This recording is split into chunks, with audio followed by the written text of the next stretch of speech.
Come join Melissa and her guests on the Chats from the Blog Cabin podcast. From North Carolina, this podcast will have you feeling like you've known these folks for years. Listen in as they chat about life, culture, current events, and more, all with a special Southern flair. Curl up with your favorite beverage and get ready to be entertained. Tune in now for a unique experience that's fun and insightful. Hey y'all, welcome back to another episode of Chats from the Blog Cabin, the show where I virtually invite people into the Blog Cabin to chat about life. And today we're going to chat about breathing.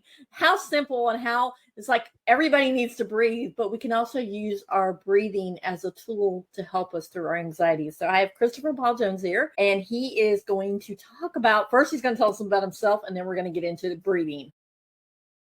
Well, thank you for having me. Yes, I'm Christopher Paul Jones. I'm a specialist in fears, phobias, stress and anxiety. And I work in an area in London, in England, called Harley Street, which is a sort of specialist area for medical and things like that. So what made you decide to get into treating through breathwork fears and phobias? Because a lot of people want to shy away from treating people like that because there's so many fears and phobias in this world. Yes. Well, so I don't just do breath work. I do a whole range of the 7 different things I do. But one of the main areas, one of the sort of step 2 in the process is how getting out of our head. And one of the easiest ways to get out of our head is how we breathe. Now, we all take it for granted, really, because we think, oh, I do that all the time. But we often don't. We breathe shallowly, or we breathe in completely the wrong way for optimum health and for dealing with our issues and things like that. So how did you get into this work? Right. Well, I had a lot of phobias of my own, and that was kind of the starting point. Now, I didn't know anything about therapy or going back years. My idea of what I thought, therapy was 20 years of sitting on the couch talking about your childhood. Now, I'm not criticizing that either, but I didn't know that there were fast solutions out there, fast ways to change how you feel. So I set out on a mission to find the fastest, most effective ways to change how people felt. And so I learned all these different tools from different schools of coaching, therapy, psychology, mindfulness, these kind of things, and sort of combined them all together to create my own approach. I love that. I love the fact that you created your own little special approach to it that you can share with other people. Now, can you tell me the science behind this? Because a lot of people are like, oh, it's one of these hooey things you think.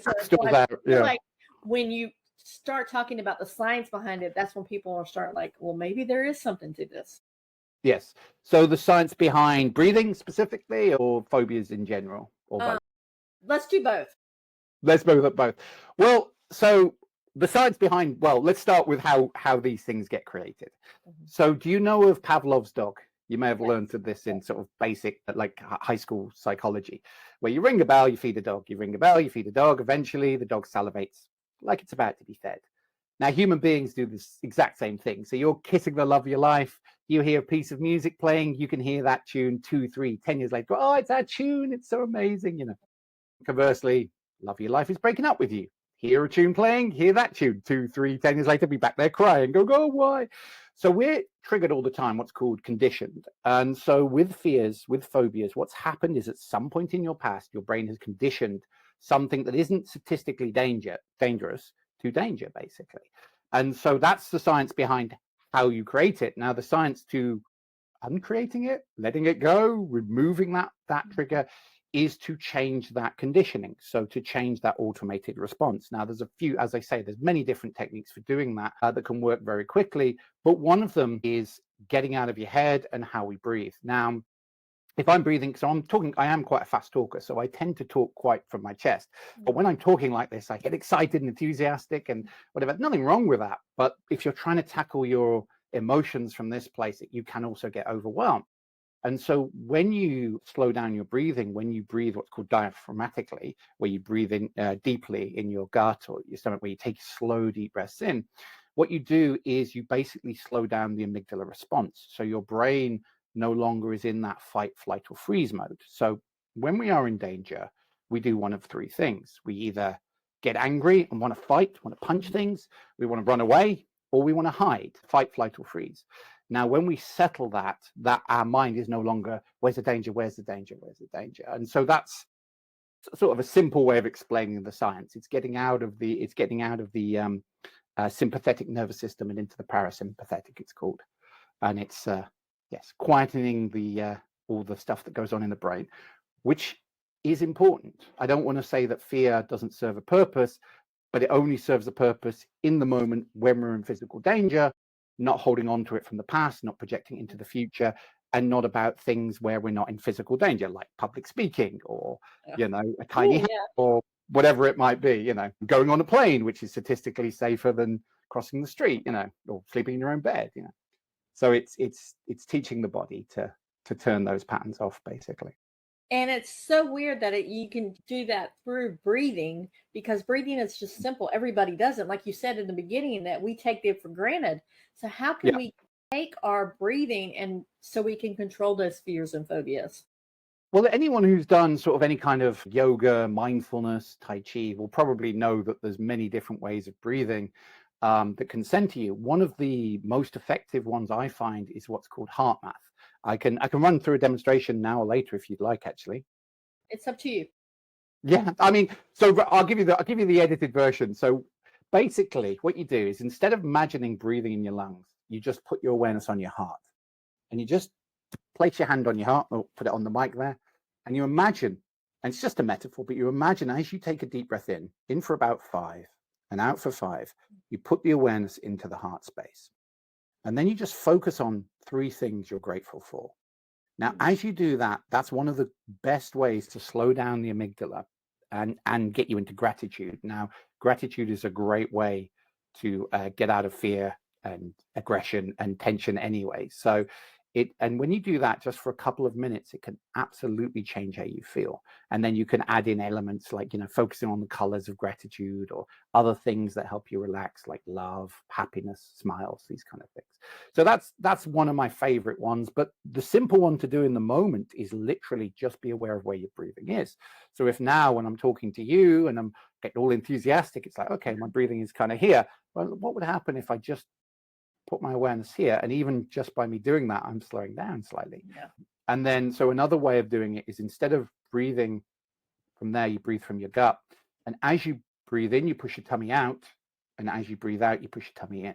And you do that again, slowly. So 5 or whatever's comfortable, about in for 5, hold for 5, out for 5, hold for 5. And it's what's called box breathing. And so there's various things like that. And yeah, the first thing to check when you're stressed, or the 2 things I would say to check, is, what's your posture like? Because very often when we're stressed, we're like this. So it's like, okay, what would happen if I opened up my body language, or if I sat or stood like I was confident, like I was Superman? And the other thing is, check where your breathing is. Check how fast am I breathing in? And if you want to help other people, the other thing to do is notice their breathing. And so you can often tell how deeply they're breathing by how fast they're talking and what's going on for them. So you can go, maybe just slow down. And sometimes when you slow down, they slow down. So sometimes when they're very anxious, people talk kind of like that. And so it's like, okay, just so it's learning to be aware of these things. Yeah, and you also see it on a lot of TV shows and regular shows when people are talking to people and are trying to comfort people that are going through, or trying to tell their story out. They're like, slow down, take a breath, and then go. It's like you're at the moment you're trying to settle your body, you're settling your mind, so you can actually verbalize how you feel. Absolutely. And so and these are things that, it's one of the one of the big phobias, as I say, I deal with, is public speaking. And that is so important, how you breathe and how you start. Because if you're trying to, especially when you have fear, you're trying to race through what you have to say, and then you get stuck on your words, and then you get more and more fearful, and then you get more, and it's what's called a self-fulfilling prophecy. The more you worry, the more anxious you become. The more anxious you become, the more you make mistakes, and so on and so forth. Well, there's some people, like a friend of mine I know, that she cannot do breath work because it just sends her mind into anxiety. Why is that that it works for some people, but not for others? So sometimes, I've had clients where when I've said, okay, breathe, they've gone, oh, no, because I did that.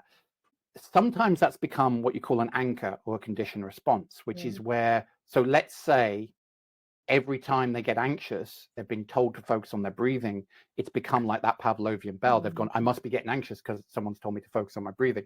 And so that's just all to do with what our subconscious is associating danger to. And so it's learning first to break that pattern, that actually the breathing is a good thing, not part of the problem. But sometimes, when you're people with anxiety often, and I don't like to say with, actually, I like to say doing, because it is a pattern. It's a pattern of focus. It's a pattern of what you're saying to yourself, how you're breathing, how you're moving yourself. So it is a pattern. But again, it's subconscious. No one's consciously doing this. But the other thing is, sometimes the way people deal with their anxiety is distraction. So the second they start to quieten their mind, that's when all those, oh, did you remember to do that? And what about that? And all these chattery voices are coming in. Now, one of the quickest one is to address that, by the way, and you don't get anywhere in life by pretending it's not there. I don't know if it's the same in America. My experience when I deal with American clients, and maybe, it's a big place, I get, but English people still have that sort of old fashioned reserve. When you talk to them about therapy, they go, oh no, don't tell anyone. Americans, especially, I don't know, like the Californians, are like, yeah, I've got my life coach and I've got this and I've got this. And give me a whole list of 10 different things they do. And so self-work is a lot, I think, a lot more valued. But there is a tendency when people have fear of expressing their emotions. So they're like, if they were grown up saying, oh, if crying is weakness or showing emotion is weakness, and they learn to push it all down and suppress it. And so when their body starts to relax, these things go, you could work on this. The mind's going, oh no, and starts trying to fight with itself, basically. So there's all these things that can be going on that can trigger people to be that way. And that is where we get into, outside of the breathing, we look at the beliefs. What are the beliefs that are making someone feel that way? What are the patterns? What are learned behaviors? And again, if you were brought up to suppress your emotions, it's going to be harder to work on them. So one of the things I would say, though, if you tend to have a lot of internal chatter, is what's called peripheral vision. And this is a fairly simple exercise where you just look straight ahead, because when you're stressed, you tend to go into what's called foveal vision. So you're looking very narrow, you're like, leave me alone, and you're quite stressed. What you do is just broaden your awareness. So as I look at you, I take in everything to the left and right of me, so I can see. And what that tends to do, as long as you're not overthinking it, is it quiets the inner voice. So that would be my suggestion to your friend. That would be the first step. Either look at what's the beliefs, what's going on inside that makes these things come up when she relaxes. And two, has she had a bad experience with it where she's conditioned breathing to a negative association? Or three, do the peripheral. So, because I was in a co-working session with her, and somebody said, oh, we're all anxious because it was during the time everything was hitting the fan here in the United States, even though things are still hitting the fan here in the United States. And they were like, oh, we'll do breath work. And she's like, breath work doesn't work for me. She automatically said in the beginning, I'll do it, but I'm not going to be able to hold my breath for 5, hold for 5, release for 5. Yes. Said, I know it's not going to work. So she already went in with that preconceived notion. Well, that is, because I'm not psychoanalyzing your friend, obviously, but there is, like, people do a lot to be inconsistent with their beliefs. And so and sometimes people have a strong need for certainty, and even the certainty that it can't be done. It's like, when I talk to people and we have the call, like, oh, I've tried everything. I've tried so many things. And of course you dig down and they've tried a couple of things over and over again. So maybe your friend tried breath work once and they weren't in the right place that day or whatever. Maybe it's all the things I said, but it's easier to, the fear of failure is, it's easier just, no, I can't do that. It's not for me. I don't do this kind of thing, So it would always be interesting. Well, where were you when you tried it before? What was it that was stopping you? What's behind that? Yeah, because she said her mind just started racing. I guess she hasn't learned how to shut her mind off yet. Yeah, and I, as I say, that's not a bad necessary. I mean, it's not going to necessarily relax you, but it does. When your mind starts, well, slow that down. What was my mind racing about? What was I starting to focus on? And well, maybe that's something that I've been suppressing and I haven't been addressing, that I actually need to explore. So it's not always a bad thing that quote unquote bad things come up if you're going to work on them, if you're going to explore them. So yeah. Anyway, we've been spending a lot of time talking about your friend. I feel like I should get her on and do it. She probably would come on. It would be so funny. Yeah. Well, that might be something for next time if you have me back.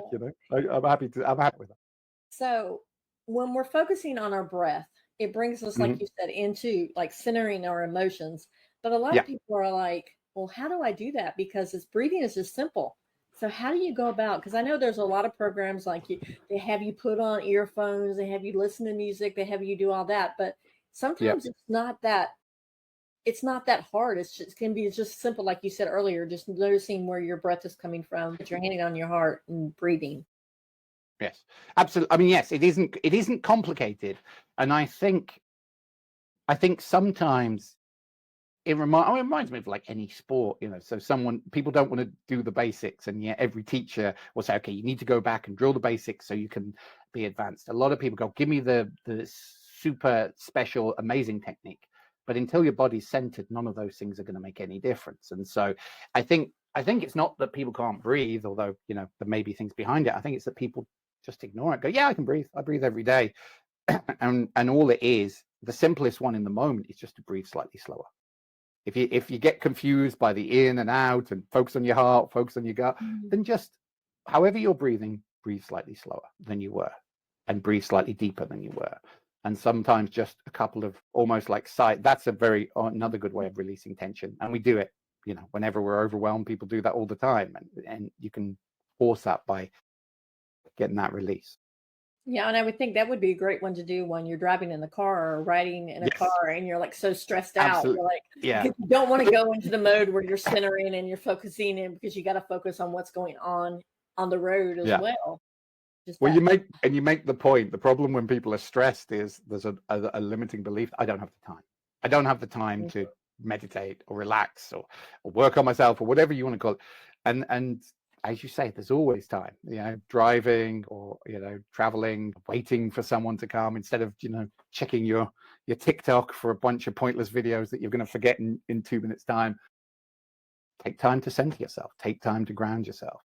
And on that, I do think we live in a sort of society of constant distractions. And I'm as guilty of this as anyone. I remember going into a phone shop recently, and I was going to, I needed something repaired. So they'd taken my phone away. So I'm standing there, nothing to do, kind of a little bit awkward. And I realized I must have reached into my pocket to check my phone as a distraction about 10 times.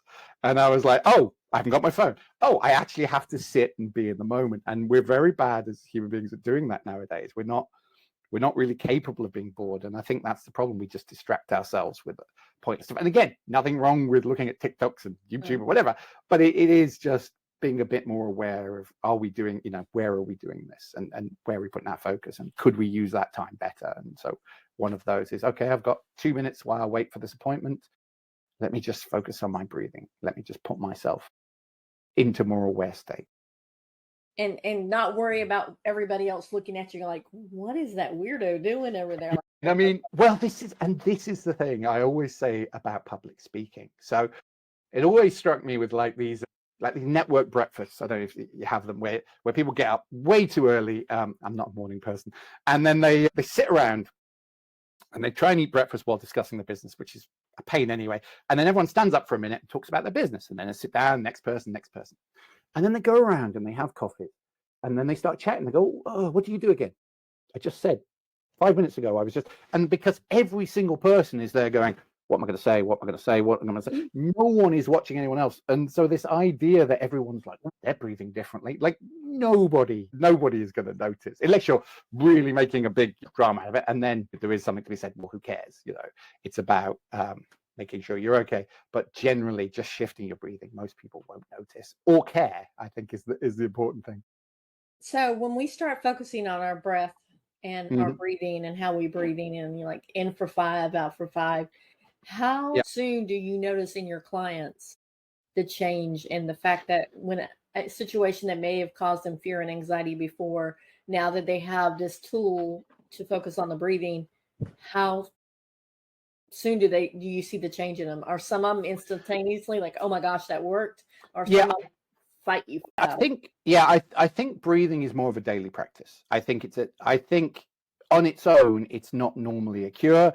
If you can get into the habit of doing it, I think the problem sometimes is if you're trying to do it in the moment where you're encountering fear, it's like, right, I need to stop, I need to breathe, and then of course the mind, it's already too late by that point. So you need to kind of create a daily habit of it.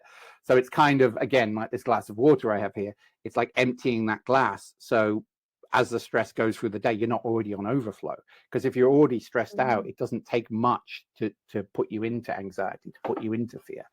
And the reverse, I say this in my book, if you've had 7 cups of coffee, you have a fear of heights, and then you go up a tall building, it's not like the coffee caused the fear of heights, but it certainly doesn't help. And so that's true in reverse. It's so it really depends how severe the fear is, how severe the anxiety is. But I think it's more of a, you need to get to that place in order to work through those patterns, to get to the beliefs, to get to the emotions. But yeah, normally breathing, and certainly the heart breathing, I find can change people's emotions in the moment very, very quickly. A couple of minutes, sometimes a couple of 10 seconds. I think, again, it depends. This is the old sort of thing with meditation as well. People go, okay, got to think of nothing. Got to think of nothing. Am I thinking of nothing? Might be thinking of nothing. I can't be thinking of nothing because I'm still thinking. And then they just, rather than just, rather than just letting these things come and let them go, rather than, and I think that's the other thing that people do when they're anxious or stressed. They take my mind races a mind a minute, and I have all sorts of thoughts. I remember, what's the TV show? The Walking Dead. I'd been watching a lot of that, and so I'm walking down the street going, in case of a zombie apocalypse, what would I do? And I'm like, oh, where did that come from? Like, just random nonsense thoughts. But when we're anxious, we start actually giving those weird, unhelpful, well, what if there was? What does that mean? Oh my God, well, will I be prepared? And we start taking those thoughts that we have very seriously. And so it's learning how to just let them wash over us and pass. And so if you are thinking, okay, it's trying to be perfect. And so when people, this is the other thing, going back to people who struggle to do breathing, it's like, okay, right, so I've got to do 5. Okay, was that 5? That might have been 7. Oh, must be doing it wrong. Rather than, it doesn't matter. Are you feeling better? Are you moving in the right direction? And the old analogy with sports, are you further ahead today than you were yesterday? So it's creating less rules for yourself. And I love that, because a lot of times society has told us how we're supposed to be, who we're supposed to be, Yes. what we're supposed to look like, and everything. And we're so on the society of pressures that we're so focused on trying to make sure everything's right. Yes. That we don't focus on we're right.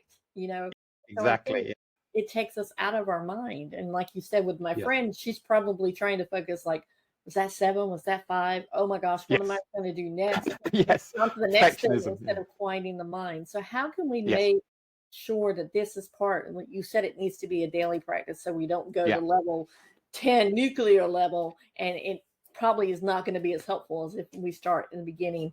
So how do we make that a daily practice? Like, I think if you do it regularly, it becomes something you just naturally do. Start to feel tense, okay, breathe. I think in the early stages you can schedule it. We all have smartphones these days. You could, just like you put an appointment in the diary, you can put remember to breathe, for 5 minutes. And if you're easily going to forget, again, you don't want to create too many rules for yourself. You don't want to make it a chore, but that might be the scheduling it. The other thing is, as I said before, when are you free? So maybe 5 minutes in the morning, or 5 minutes before you go to sleep, or when you're driving. Any time when you have that spare time, what could you do? Could you use it? And just making it a habit, and doing it when you don't need it, so you have it when you do, I think is the useful thing to focus on. I would think that'd be a really great thing to do when you first get up in the morning too, not knowing what the day is going to, at least you're a little bit up, like, okay, I'm in the bed, I'm not going to get up yet, I'm just going to focus on my breathing. Yes. Especially as a lot of people lie in bed in the morning going, what day is it? What have I got to do today? I haven't done that. That's probably the time. Okay, take just a couple of minutes before you start to get into that. What do I have to do? Yeah, absolutely. It's a good time. And if not, before you go to sleep is also a good time to breathe, especially if you're the kind of person that is, say, pushing it all away because I've just got too much to do. And then at night, all those thoughts you didn't have time to deal with as you're falling asleep, now they're going to hit you. So that's a good time to do it as well. Yeah, that is so true. Now, what is the biggest one that you've worked with in your clients, the biggest fear? You already talked about public speaking and anxiety, but there's other fears, like fear of spiders, fear of all these other things, fear of snakes, because I hate snakes. Oh, okay.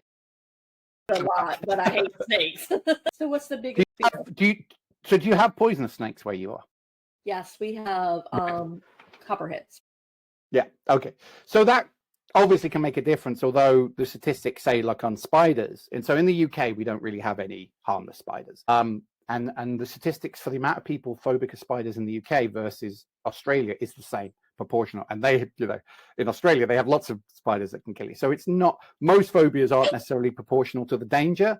it's to do with what we're linking to. But yeah, I work with all sorts of phobias. My main two are flying and public speaking. And so, but I've done all sorts. Recently, I did a thing with spiders. I was going around with this real tarantula, and this one lady was terrified. It was all for the cameras. And I took her to one side, and we did a process where we basically scramble her old negative associations. It's basically a bit like the ridiculous spell in Harry Potter.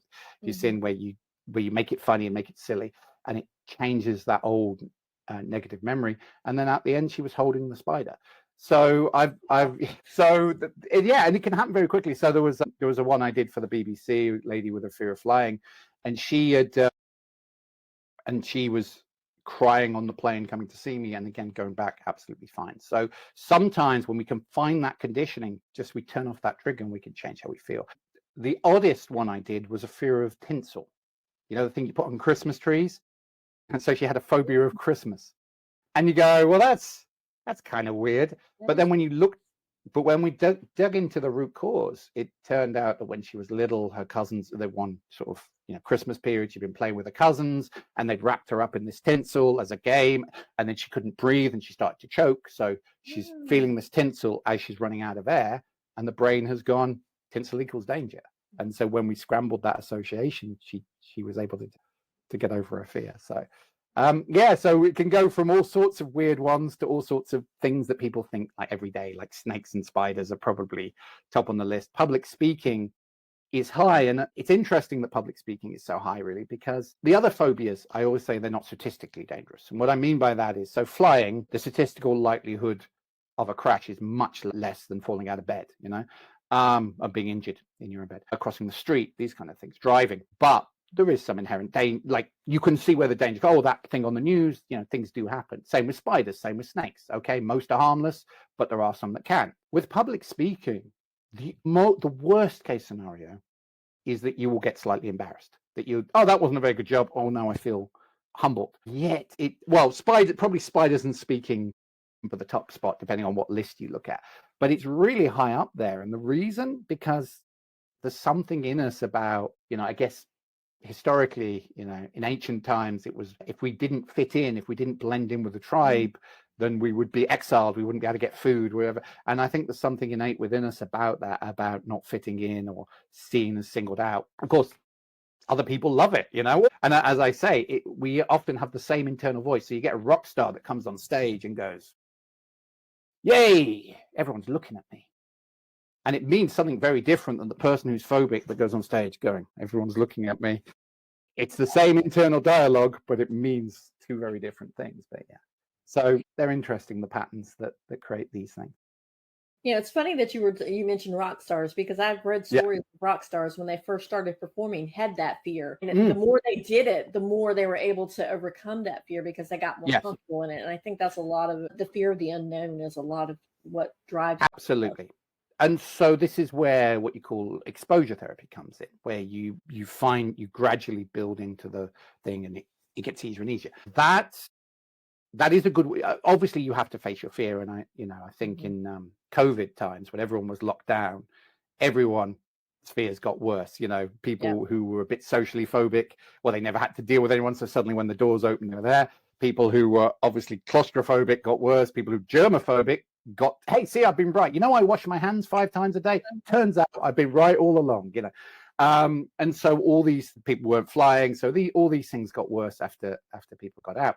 But I think the only downside of just exposure is that belief has to be shifting. And sometimes it's not. Sometimes, so for example, with public speaking, you go to public speak and your brain remembers the last time you public speak when you embarrassed yourself. And so you're actually feeding the fear. So it's finding ways to reduce that emotion so you can challenge the fear and find a comfortable way to grow. Whether that's, starting with 5 people and then 5 people who you know well, then 10 people, then 20 people, whatever it is, and building into it in a way that you can feel comfortable and go, yay, I can do this. But yeah, you are right though. Yeah, not everyone, just because they do a job where you would think they would be okay, they don't. And actually with public speaking, there's also an assumption that you think, oh, well, it will all be the people new to the company because they're like, oh, well, I'm a beginner and I don't know as much as everyone else. And, a lot of what you call imposter syndrome comes in. But then I've had, CEOs of very big companies going, but if they can't mess up, because if they see me mess up, they'll go, well, he should know it all. And that expectation, that fear of not meeting other people's expectation, can also set off these sort of anxieties, these fears. It's two things I want to play off of. First of all, when you mentioned COVID, my youngest daughter was actually one of the COVID seniors, where her senior year of high school. I don't know if you call it high school in England, but high school.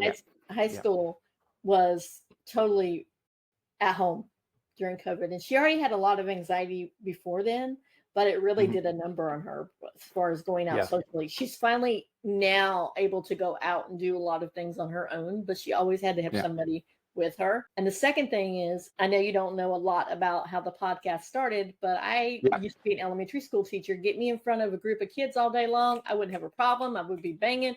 Everything would come off I would never teach the same lesson twice. I would teach it, but I would never teach it the same way twice, is what I'm saying. But get me in front of a group of my peers and I could not speak. I would talk a mile a minute. I would be shaking all over. And then I had a mindset challenge with Coach Cami Kennedy, and she said, go on live and talk about one of your core values. And she was going to give prizes at the end. And one of my core values was relationships. So I'm like, you know what? I don't want to go live, but it's better if I go live with a friend that I'm talking to. So I went live with a friend. We talked about relationships, which is one of my core values, and friendship. And that's how Chats in the Blog Cabin started. Oh, fantastic. And how have you found that's helped? Like in other areas of life, has it helped with, if you were to talk to your peers now, how would you be? I actually do solo episodes now where I'm talking and I actually go out. Not to say that I still don't have anxiety going into new situations, because I think everybody has a healthy anxiety, but that doesn't stop me from going to the places. Because like you said before, some of the fears are very healthy. Yes. So fear is in danger, and I think adrenaline rush, I'm about to present, or is okay. It's that level, but generally, I mean, fear is generally not in circumstances where it's not needed, and I often talk about this, sort of with my my more traditional men. It's like, if you think about something that breathing, meditation, well, that's a bit, isn't it? I'm exaggerating. They're not that. No one is that bad. You know what I mean? There's fear of that. But, and then I'll use the example. If you look at even traditional combat sports, martial arts, the idea, they would spend as long meditating as they would learning how to punch and kick, and that's not because these people are arrogant or stupid. It's because their muscles respond faster when they're relaxed, think of solutions quicker when they're relaxed. And so it is about, often people think anxiety is meeting a need. It's keeping me ready, it's keeping me prepared. And to some degree, having, as I say, that adrenaline rush. But very often, if you're calm, you're centered, you'll be able to, even in real danger, you'll be able to make decisions much easily, be able to solve it much quicker. But yeah, it's finding that level. I keep thinking about the movie The Karate Kid, where Mr. Miyagi is trying to teach Daniel how to do karate, but he's also teaching him how with the fly with the chopstick. Yes. Man who can't catch fly with chopsticks accomplish anything. Yeah.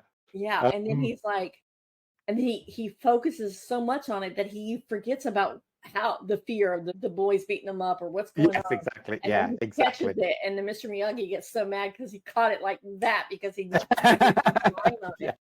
So yes, absolutely. What are some tricks that we can do for the breathing? Like you said, that breathe for 5, in for 5, out for 5. But what other things? I mean, there's so many different ways you can change your breathing. I mean, as I say, that there's whole schools on breathwork and things like that. As I say, that you've got the gut, you've got the stomach breathing, you've got the heart breathing. Those are two. I'm just on that. I'll come on to the other thing in a minute. So they're actually centers of awareness. And so for years we thought, all the neurons are in the brain.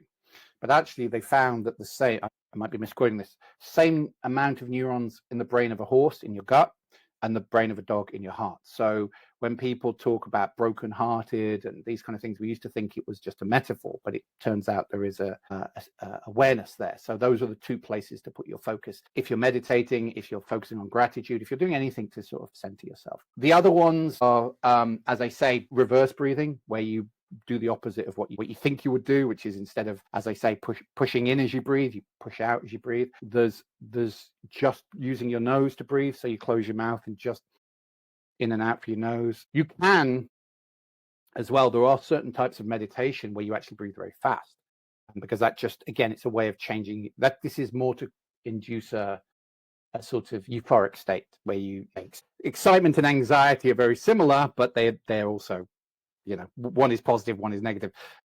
Yeah, one is a more useful state to be in, let's say it like that, in most contexts. And so you can do rapid breathing. There's so many different ways you can change your breathing to change how you feel. But going back to when you saying about people going, oh, am I doing this right? Is it working? Is it the only measure for anything is, did you feel better than you did 5 minutes ago? Yeah. So if you do the diaphragmatic breathing, and you can, as I say, well, what's behind that? What beliefs do I have? What feelings? But if you do the breathing and you go, oh, I feel better, then it's good for you. If you go, oh, I feel worse, well, what's that about? But okay, maybe try something else. And so I think if you're an overthinker, don't get too prescriptive on exactly how it should be done, because I think you'll end up going into your head rather than in your body. So you mentioned something about just breathing through your nose and not through your mouth. I've noticed recently, in the last couple of years, more people are using things like mouth taping when they go to bed at night, so that they're breathing through the nose. What is the reasoning behind that? Well, isn't that some of that for anti-snoring? Isn't that just a thing? I think some of those are to just stop snoring or to do that. But it's a way of regulating your breathing, I think. Yeah, there's various things that people try. I wouldn't claim to be an expert on that, actually. I'm gonna have to Google that. Gonna have to know, why are people doing this? But what's the science behind it? And is it working? And again, this is the other thing. Is it effective? My guess would be yes. It's a way of regulating the breathing. Because in types of yoga, there's what you call nostril breathing, where you block one nose and then breathe in, and that's a very very good way of centering. So you just breathe in through one nostril, and then you block the other one, and then you breathe out for the mouth and in through the nostril. So it's probably related to that. I would, if I was to hazard a guess, but don't quote me on it. I need to look it up now for next time. So I'm definitely gonna have to look it up then too, because I've seen a lot of people talk about how it benefits them, but I'm like, how? Because to me, I would feel like I would be like strangled, like, because I breathe in and out, and that fear would be like, am I gonna stop breathing?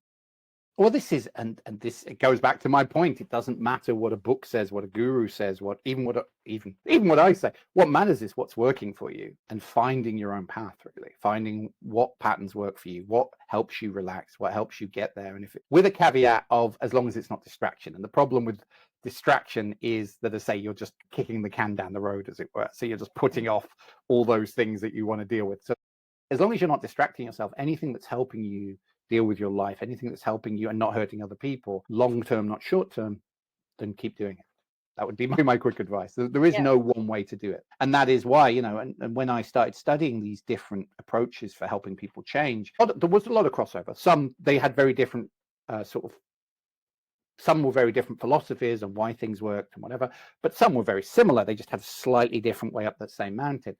But but the fact that there isn't one way, and the problem is, if you just go to any system of thought that just says my way is the right way, then that's a cult. And so it's about finding your own path always, and learning from everyone you can. You've given me so much to think about, and I'm definitely going to have to look up the mouth tape too. We'll share that note. We'll have to Google that. So our time is almost up. Before, I'm going to ask you, when we get ready to leave, to lead us in a brief breathwork exercise. But is there something now that you want to share that either we talked about that you think is really important, or something we didn't talk about that you think we need to hit on this? The thing that I would always want people to leave with is that you are not a victim of your emotions. You create them subconsciously, and you can change them. We have way more power over how we feel than we think we do. And because it's all happening behind the scenes, we think we don't have any power. And then we try and control our emotions. And because emotions aren't logical, we try and use it through logic, and we ask ourselves, why, but why, but why? And then we get more anxious and more stressed. So it's learning. The big thing to change how you feel is learning to break down the components. What's my posture doing? What's my breathing doing? What's my thoughts doing? What am I picturing in my mind? What am I saying to myself, believing? And when don't I do that? To your point earlier, well, I don't do that when I'm talking to certain age group. I do that when I'm talking to people I feel senior than me. Great. What's the belief? What's the difference between the two?